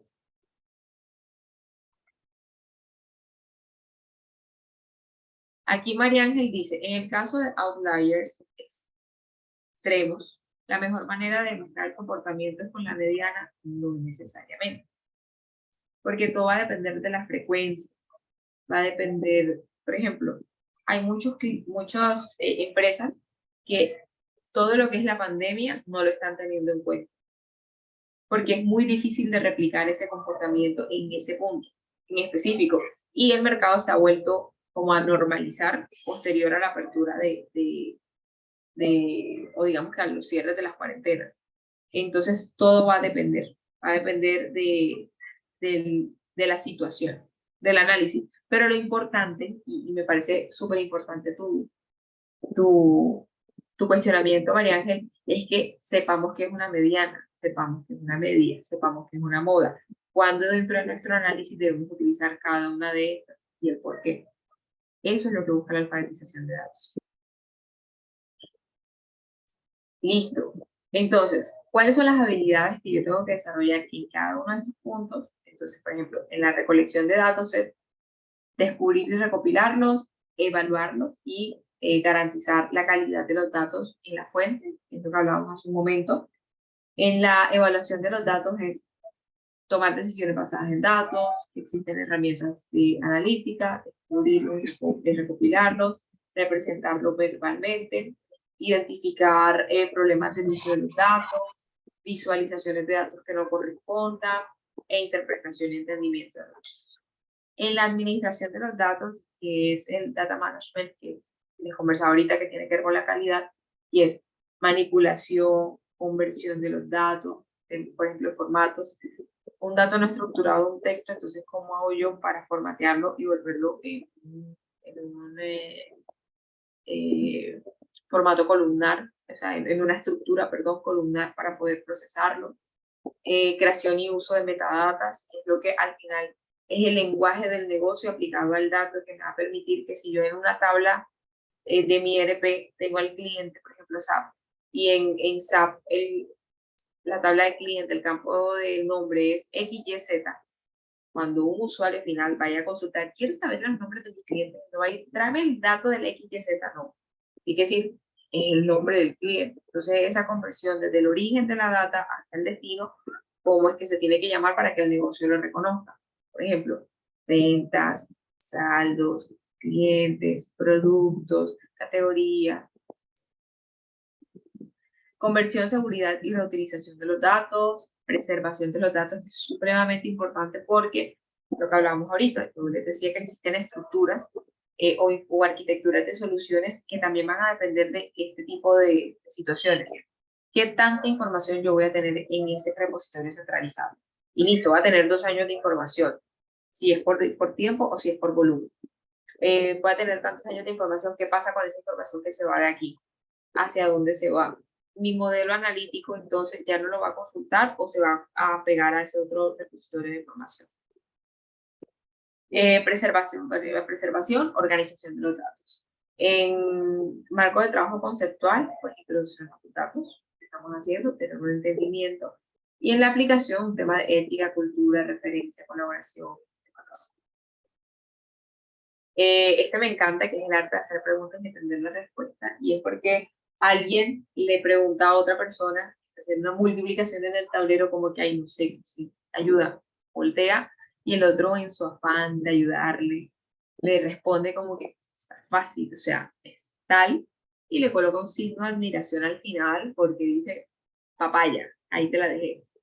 Resulta que el otro lo interpreta como que esto es un 12 factorial, y el 12 factorial se resuelve distinto a una multiplicación. Entonces aquí es importante el tema de los requerimientos y la interpretación de las preguntas, porque basado en lo que yo interpreto es lo que yo voy a responder. Entonces, ¿cómo debemos hacer las preguntas de negocio? Que hace un rato estaban ustedes preguntando. Primero, ustedes tienen que ser claros con la necesidad, específicos, tienen que ser alcanzables, estar orientados por los datos y tienen que ser solucionados. Entonces, tengo que preguntar, ¿cuál es la fuente de datos? Si estás revisando una muestra de datos, ¿qué también esos datos de esa muestra representan a la población? La distribución de esos datos incluye valores atípicos, pregunta María Ángel, ¿cómo afectan estos los resultados? ¿Qué supuestos hay detrás de ese análisis? ¿Podrían ciertas condiciones invalidar estas suposiciones del modelo?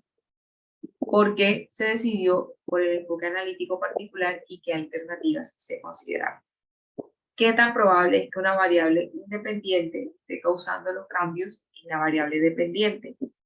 ¿Qué otro análisis puede establecer causalidad más claramente? Entonces mira que no es simplemente tragar entero, sino que yo tengo que ahondar en el tema. Entonces, preguntas para crear un buen análisis de datos o visualizaciones. ¿Cuál es la audiencia que va a utilizar el resultado de mi análisis?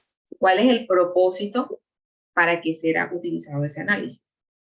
¿Cuáles son las preguntas de negocio que voy a resolver con mi análisis? ¿Quiénes deben tener acceso a esa información? Porque yo no puedo pretender presentarle el informe de ventas mío, que puedo ver la totalidad de los vendedores, a un vendedor. Puede que sea exactamente el mismo reporte, pero yo voy a ver la información general, él va a ver la información específica solo de lo que le compete a él. Entonces yo tengo que entender cuál es el acceso que tiene a la información. El mismo indicador, digamos que el mismo layout o el mismo dashboard. Simplemente que la información que él ve es distinta a la mía. ¿Qué datos y de qué sistema se necesita obtener la información?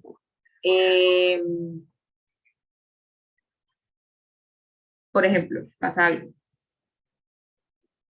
Yo necesito hacer un análisis de mis ventas. Para mis ventas necesito conocer a mis clientes.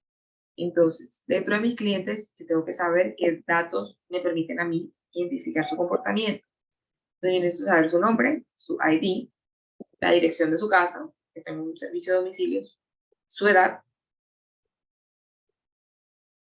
y su género. Esa información la tengo en el CRM. Y tengo otro sistema, que es el de facturación, en donde tengo el cliente, su ID, su nombre, su forma de pago y la fecha de la última compra. Entonces, cuando yo digo quiero analizar el comportamiento de mi cliente, yo tengo que tener la capacidad de identificar, ok, yo tengo dos datos de clientes, uno en un sistema y otro en otro sistema. Pero al final, dentro de lo que yo quiero analizar, solo quiero ver cuál fue la fecha de la última compra, cuál fue el valor y dónde vive y qué género es, por poner un ejemplo, y cuál es el nombre de la persona. Entonces, tengo que saber qué campos de cada una de las tablas, de cada uno de los sistemas me voy a traer para representarla gráficamente. ¿Con qué frecuencia se debe actualizar la información del análisis o la visualización? Porque puede que yo necesite tomar decisiones sobre acciones cada hora, cada 4 horas, cada 3 días, cada semana, pero resulta que la información de mi tablero se está actualizando cada mes. Entonces, no existe una concordancia entre mi necesidad y el sistema. ¿Qué información se necesita mostrar y qué métrica se medirá el éxito de la visualización o del análisis? ¿Cómo convertir una pregunta de negocio en una hipótesis analítica? Entonces, ya sabemos que tenemos que hacer preguntas claras, concisas, actuales, medibles. a quiénes tenemos nosotros que hacérselas, cómo se las debemos hacer y presentar. Pero aquí es cómo también nosotros lo convertimos en algo que genere valor. Entonces, el primer paso del proceso es descubrir cuál es el objetivo de la pregunta. Y este es un ejemplo. Queremos reducir el abandono de nuestros clientes valiosos en un 10%. De una, jefe, yo sé dónde están los clientes, traigo las ventas, miro el top 10 de clientes, estos son los más valiosos, voy a hacer una campaña de fidelización para ellos, listo, le tengo resuelto el problema. Sin embargo, yo tengo que preguntar, ¿tú quieres reducir el abandono? Permíteme entender qué es el abandono. ¿Es cuando un cliente termina un contrato o cuando tiene cierto tiempo de inactividad con el cliente o contigo? El análisis que yo voy a hacer o la información a la que yo voy a acceder es completamente distinta a ese primer análisis que hice cuando fui, me traje toda la información e hice el top. Aquí voy, entonces ya hago una consulta específica, porque me dicen, no, es cuando el cliente terminó el contrato conmigo. Ok, yo voy a la base de datos, SQL, hago mi consulta, ve a la tabla de clientes, tráete los clientes y hago el filtro de una. Clientes que tengan tipo de contrato activo. El resultado es distintísimo. Ahora bien, ¿cuánto tiempo debe permanecer inactivo, es distinto a abandono, un cliente antes de ser marcado como que abandonó la compañía? No, después que dure 6 meses ya está inactivo. Resulta que me había traído los últimos 5 años de los clientes. ¿Qué es un cliente valioso? No, es que es un cliente que tenga compras superiores a X. O es un cliente que tenga más de X tiempo conmigo. Para ti, ¿qué es el valor en un cliente? ¿Se incluye solo el valor histórico o también el valor futuro? El lifetime value, que es un indicador que se utiliza mucho en ventas del cliente para el análisis. Entonces, mire que una frase tan sencilla como quiero reducir el abandono de mis clientes valiosos, mira todo lo que puede desprenderse. Y no, yo siempre, yo no tengo que masticar entero, yo tengo que ir y ver qué es lo que realmente necesitan. ¿Cómo podemos mejorar la experiencia del cliente a través de los datos? Es saber pues cómo, cuándo y dónde es lo que ellos necesitan para yo ofrecerse. Y entonces con eso yo voy a establecer estrategias para cada uno de los puntos en los que ellos participan conmigo. En atención al cliente, en el comportamiento, etc. Hablando un poco del lifetime value, básicamente lo que mide es el valor que tiene un cliente a través del tiempo para una compañía. Entonces, yo genero estrategias a partir de allí porque me dice un cliente valioso para mí, porque ya cada mes me está haciendo compras superiores a X plata. Y en productos que tengo un margen de rentabilidad alto. Entonces, yo tengo que cuidar que ella siga consumiendo mis productos para pues, garantizar los márgenes de la compañía y qué estrategia genero yo al respecto. En este caso, eso es lo que hace Netflix. Netflix dice, listo, Meli pagó la suscripción de este mes. ¿Qué puedo yo ofrecerle dentro de mi parrilla de contenido para que ella me siga adquiriendo el producto mes a mes? Y ellos lo que hacen es que proyectan ese valor en el tiempo. Entonces dicen, Melissa, este año me va a aportar tanta plata a mí. Y con todo eso es que ellos dicen, ahora tengo plata para ser una productora, producir el contenido que sé que a Melissa le va a gustar y que va a seguir comprando a mí. ¿Listo? No sabía si conocían ese indicador. ¿Lo conocían? ¿Sabían que somos medidos como clientes por ese indicador todos? Todas las empresas que brindan servicios de suscripción, ese es el indicador que utilizan. Hasta aquí alguna pregunta, tanto silencio me perturba.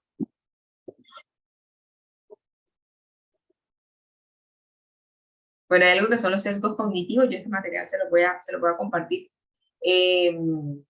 para que por favor le presten atención. ¿Por qué? Porque nos podemos dejar llevar de estos sesgos cognitivos al momento de tomar las decisiones. Nos enfocamos en algo que no es, porque es nuestra manera.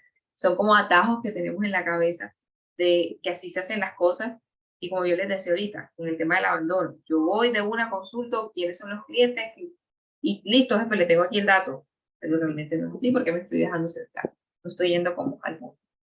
Entonces, existen distintos, o sea, este es el total de sesgos que existen en el mundo. Voy a conversar con ustedes de algunos. Existe un sesgo como el del falso consenso, que es que muchas personas tienden a subestimar el grado de acuerdo que los demás tienen con ellos. El efecto Pygmalion se refiere a la potencial influencia que ejerce la creencia de una persona en el rendimiento de otra. Supone, por tanto, algo importante de conocer y estudiar para los profesores en el ámbito educativo, laboral, social y familiar. El efecto halo es un sesgo cognitivo en el que la percepción de una característica de una persona está influenciada por la percepción de características de otras características de esa persona. El sesgo de confirmación, que aquí sí todos pecamos, consiste en la tendencia a buscar o interpretar la información de manera que confirme las ideas preconcebidas. Yo le doy el indicador hasta que me confirme lo que yo estoy diciendo. Claro que estoy vendiendo por tal razón, pero no estoy viendo toda la película completa.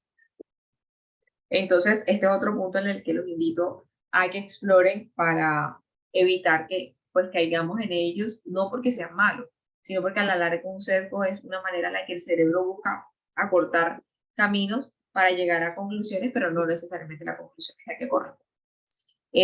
Por ejemplo, en analítica, el cherry picking lo vamos a ver cuando hagamos visualización, y es que selecciona resultados que se ajusten a su reclamo y excluir aquellos que no. Un ejemplo es cuando tienes 5 productos, pero solo presentas 4, porque hay uno en el que no te está yendo bien, por ejemplo. Ese es un cherry picking. Tú eres selectivo con lo que muestras. Dragado de datos, y es probar repetidamente nuevas hipótesis contra el mismo punto de datos sin reconocer que la mayoría de las correlaciones serán el resultado de la casualidad. Sesgo de supervivencia y sacar conclusiones de un conjunto de datos incompleto porque esos datos han sobrevivido a algunos criterios de selección. El efecto cobra, que es establecer un incentivo que produzca accidentalmente el resultado contrario al pretendido, y también conocido como el incentivo perverso.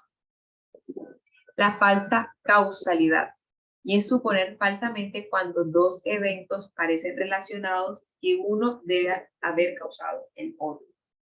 El de distorsión afirmativa, y es manipular los límites geográficos utilizados para agrupar los datos con el fin de cambiar los resultados.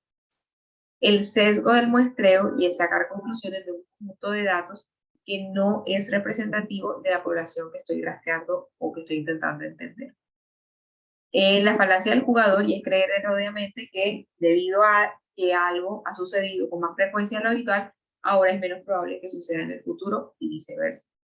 Y el efecto Hawthorne es el acto de monitorear a alguien que pueda afectar su comportamiento, dando lugar a hallazgos falsos, también conocido como el efecto observador. Un caso de éxito de la implementación de una cultura de datos, o sea, de todo lo que tiene que ver con el data literacy, es Airbnb.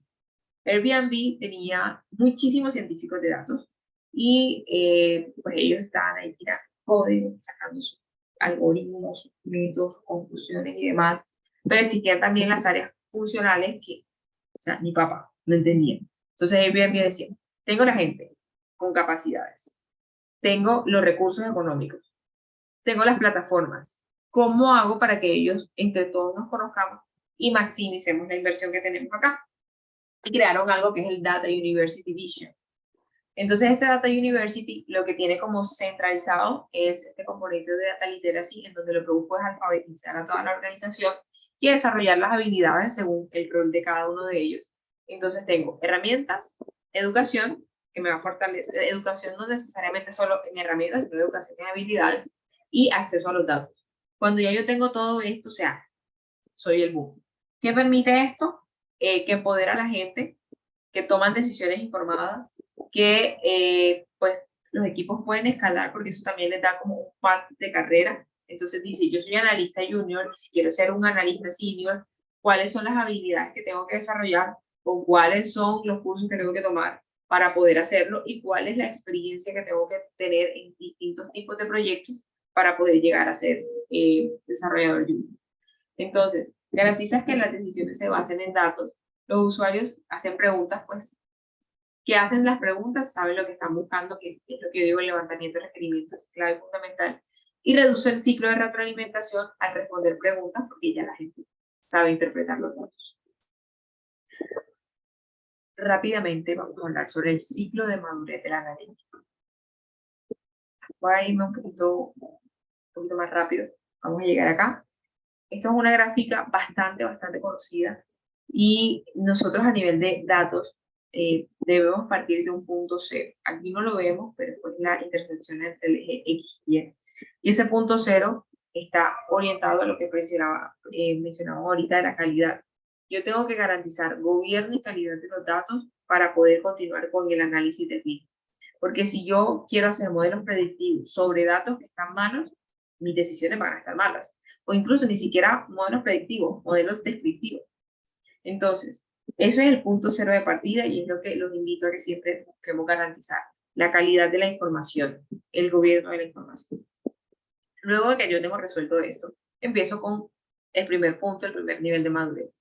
Y es a partir de los datos históricos, cuánto vendí ayer, qué productos compré, o sea, todos los datos históricos, empiezo yo a responderme preguntas como ¿qué sucedió? ¿Cuánto vendí? ¿Por qué lo vendí? ¿A quién se lo vendí? ¿Qué cantidad le vendí? Entonces describe, resume y analiza los datos históricos. Cuando yo he desarrollado un nivel de madurez analítica descriptivo, yo puedo empezar a enriquecer ese que vendí con el por qué sucedió. Es que vendí 5 camisas porque resulta que llovió y pasaron 2 personas que no tenían que se les mojó la camisa y me las compraron. Ok. Entonces puedo empezar a enriquecer mi modelo descriptivo con variables externas para validar por qué está sucediendo la cosa. Entonces, identifico causas y tendencias, causas de tendencias y resultados. Cuando ya yo he cubierto este ciclo de madurez diagnóstico, paso a una siguiente fase, que es los modelos predictivos o la analítica predictiva. Entonces, clave, fundamental, si algo les queda de esta charla, es que por favor no pueden meterse como locos a hacer modelos predictivos y no tienen garantía de que los datos están bien, porque pueden tomar decisiones supremamente, o sea, pueden llevar a que las empresas tomen muy malas decisiones. Entonces, un modelo predictivo me va a calcular qué podría pasar. Un modelo predictivo me va a permitir calcular la probabilidad de que un cliente de que un prospecto se convierta en cliente basado en el comportamiento histórico de mis clientes. Entonces, ¿qué pasa si yo convierto a ese cliente, a ese prospecto en cliente? Ok, voy a necesitar más capacidad de la fábrica, voy a necesitar una nueva fuerza laboral, empiezo a hacer pues como validación de escenario. Predigo resultados futuros basados en hechos pasados y simulaciones. Luego de eso sigue el nivel prescriptivo, que es donde empiezo a responder preguntas de tipo ¿qué debo hacer? ¿Qué debo hacer para obtener ese resultado que estoy prediciendo? Puedo encontrar recomendaciones, acciones o decisiones óptimas y correctas basados también en si ahora el modelo me está diciendo que yo debo, por ejemplo, segmentar a mis clientes en 5 clusters. ¿Qué pasaba en mi venta cuando yo tenía, si en el pasado sucedió, mis ventas con estos 5 clusters? 5 clusters son los VIP, los Gold, los Platinos, los no sé qué. ¿Qué pasaba con el comportamiento de mis clientes en ese momento? Y el cognitivo, que muy pocas compañías en el mundo han llegado a alcanzar este nivel de madurez, es cómo nos adaptamos al cambio. Cómo monitoreo, decido, actúo de forma autónoma y semiautomático sobre comportamientos diversos. Todo esto está cimentado entre las personas y la tecnología. A medida que aumenta el nivel de dificultad de los cálculos y el entendimiento de estos modelos, claramente aumenta la participación de la tecnología. Sin embargo, la base transversal es las personas, porque puede que la tecnología me esté presentando o me esté mostrando relaciones, pero soy yo también con mi conocimiento, mi expertise, el que al final tomó la decisión y generó la acción. Entonces, esta es otra manera de verlo, un poco lo que es inteligencia de negocio y lo que es business analytics. Normalmente la inteligencia de negocio la conocemos como los reportes estándar, de qué pasó, reportes ad hoc, queries, drill downs y alertas. Mira, hubo una variación de un indicador de ya no me está comprando, no sé, el 25%, sino para el 29% de una referencia al cliente. Y eso pues es crítico más para mí, para el negocio, porque tengo que comprar cosas y demás. Y el Business Analytics se enfoca más pues, en modelos, entonces análisis estadísticos, forecasting, modelos predictivos, modelos de optimización, que a la larga son modelos de sensibilidad de escenarios. Este es un empleo que a mí me encanta, y es que Belisa tiene un puesto de limonada en la puerta de su casa. Entonces, ¿cómo puedo hacer yo para, a través de los datos, mejorar el puesto de limonada? Entonces, dentro de la analítica descriptiva, yo me voy a responder cuánto vendí hoy. Eso me va a permitir ver en retrospectiva cuál fue el comportamiento del ventas. Como yo vi que empezó a llover, entonces digamos que el nivel diagnóstico me va a permitir responder una pregunta, es ¿cómo el clima afecta a mis ventas? Y ya yo estoy empezando a visionar, mira, cada vez que llueve disminuye mis ventas porque la gente no tiene calor, no toma limonada. Ok, a nivel predictivo, ¿qué venderé la semana que viene?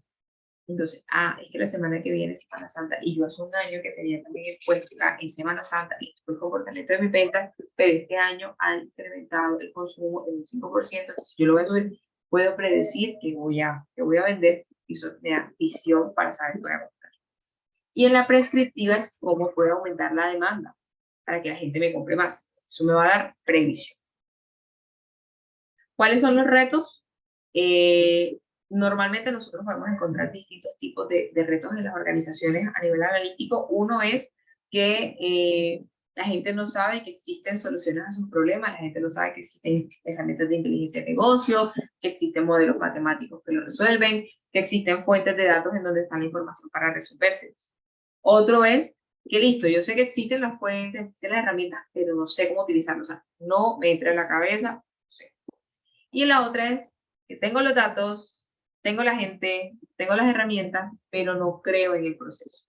Entonces aquí es donde nosotros tenemos que entrar con este tipo de conocimientos a, uno, mercadear, hacer como un inbound marketing con las soluciones y decirle, mira, existe una herramienta dentro de la organización que se llama Pepito Pérez. Y Pepito Pérez permite que tú puedas analizar su información y encontrar los resultados para que generen acciones. Enseñarle a la gente a hacer eso. Otra solución puede ser capacitar a la gente y hacer que sea la interfaz supremamente amigable para que ellos se sientan cómodos en ella y que no lo vean tan complejo. Y la última, que es la más difícil, es involucrar a la gente en el proceso para que entiendas de dónde tú estás tomando la información, qué procesos le estás haciendo en las transformaciones para que vean que el dato sí corresponde al que. La mayoría de las organizaciones ya enfrentan dificultades en hacer que los datos procesables estén disponibles y transformarlos en un valor comercial. Solo el 10% de los datos de las organizaciones son relevantes para el negocio. El 32% de los ejecutivos dicen que pueden generar valor a partir de los datos. Y el 24% de los responsables en la toma de decisiones creen que son expertos en datos. Entonces, imagínense esto cómo impacta a una organización que dentro de sus decisores, el 24% se sienta confiado en tomar esas decisiones. Entonces, el reto es que hay una gran cantidad de datos que se recopilan todos los datos y que no es posible procesarlos todos en un momento determinado si no cuento con una infraestructura y arquitectura que me lo permita. Falta de estrategia y visión sobre qué hacer con esa información. La adopción de usuarios que estén impulsando, digamos que a gente al interior, a usar distintas maneras y métodos para analizar la información, justificar inversiones que estimen el costo de descubrir nuevos métodos en el proceso empresarial, la analítica, sobre todo la predictiva y prescriptiva de mucha prueba y error. No necesariamente desarrollar un modelo te va a garantizar que tenga el resultado que esperas. O él puede decirte, no, no tengo la totalidad de la data que necesito para poder mapear el resultado que tú quieres. Gestión del cambio es súper importante en estos proyectos de analítica. Gobierno, la brecha entre tecnología y los usuarios profesionales es brutal. El acceso a la información, integración de la seguridad y la personalización. Por ejemplo, en temas de buenas prácticas encontramos al DAMA, que es una organización que promueve el entendimiento, desarrollo y prácticas relacionadas con la gestión de datos en las organizaciones, desde su enfoque técnico hasta el estratégico. El LAMA tiene una metodología, ¿listo? En donde él te dice, tú para implementar un proyecto de analítica tienes que hacer esto. Yo los invito a que lo conozcan, tienen una certificación, entonces también si tú estás buscando perfilarte, acá tienes como otro path de estudio, pero como esta existen muchos. También está la certificación en Data Literacy. Lecciones aprendidas que les comparten estos últimos años, que los datos no toman la decisión por ustedes. O sea, como les dice, un dato está ahí pintadito, pero eres tú con tu conocimiento que enriqueces la decisión y al final tienen que generar acciones que se tienen que monitorear. Los datos validan las hipótesis que soportan las decisiones y todas las iniciativas deben mejorar algo. Bueno, estos son como ejemplos de tableros, pero igual yo se los voy a compartir. Y estas son algunas de las fuentes de información digamos que de lo que les presenté acá en este módulo. Preguntas, dudas, inquietudes, hasta aquí queda este módulo. Ya el que viene es el componente técnico, pero podamos verlo en más, obviamente. Y tenemos toda la disponibilidad.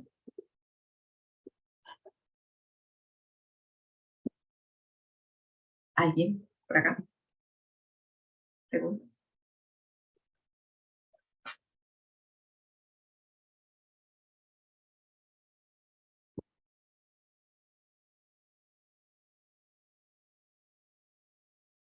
Ya la voy a abrir, se la voy a mostrar. Existen varias. Un momento que se las...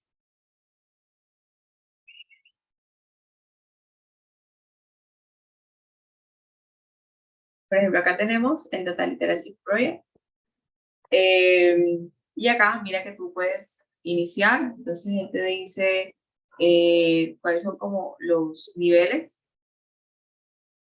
Si quieres saber cuál eres tú, entonces aquí te dice que tomes la evaluación. Y él te va guiando. Entonces, por ejemplo, yo aquí digo como no sé, es la C. Y respondo preguntas al azar. It's in English, so you have to know.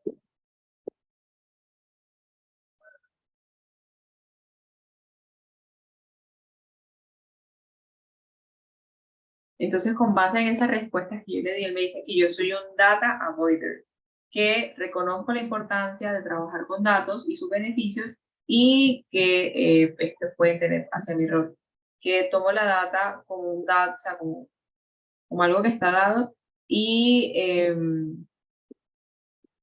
no tengo como soporte suficiente para interpretarlo. Entonces, cuando yo le digo, ok, quiero profundizar en el tema, él me dice, listo, te voy a dar tu paso.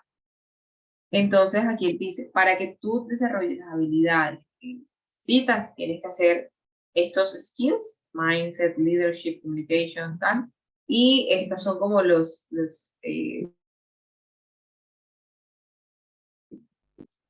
resultados deseados y cuáles son como los recursos de aprendizaje que están. Entonces, aquí dice, curso online, acá dice que hay unos podcasts, que está Economics, Release, que hay un libro, y así sucesivamente. Entonces, los invito para que lo revisen. También, mira, si tienen tiempo, este es un programa que se desarrolló en Nepal y lo que estaban buscando era poner al alcance de una comunidad todo este tema de la alfabetización de datos y, o sea, ustedes pueden acceder a esta información. Aquí están las presentaciones.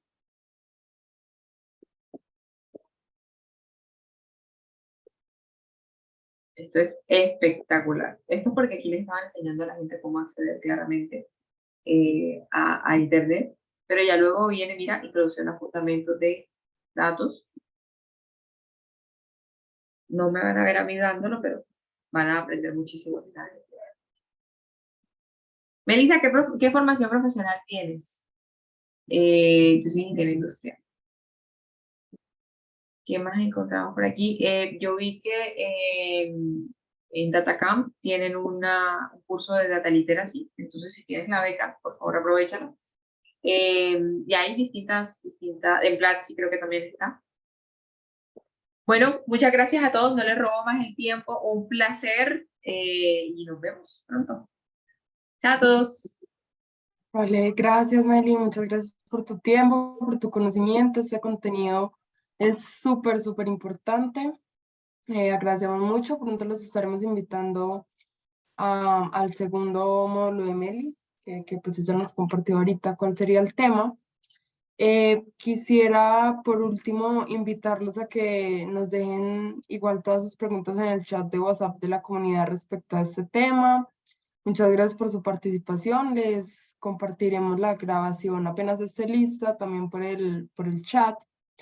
Y ya para finalizar, el día de mañana, pues hay una sesión, hay un taller súper interesante con Rosario Casas, que es co-founder y partner de VC Partners Tech. Entonces les voy a mandar la invitación por acá por el chat, por si se desean registrar. Son cupos limitados, así que hay plazo hasta ahorita más tarde para la inscripción.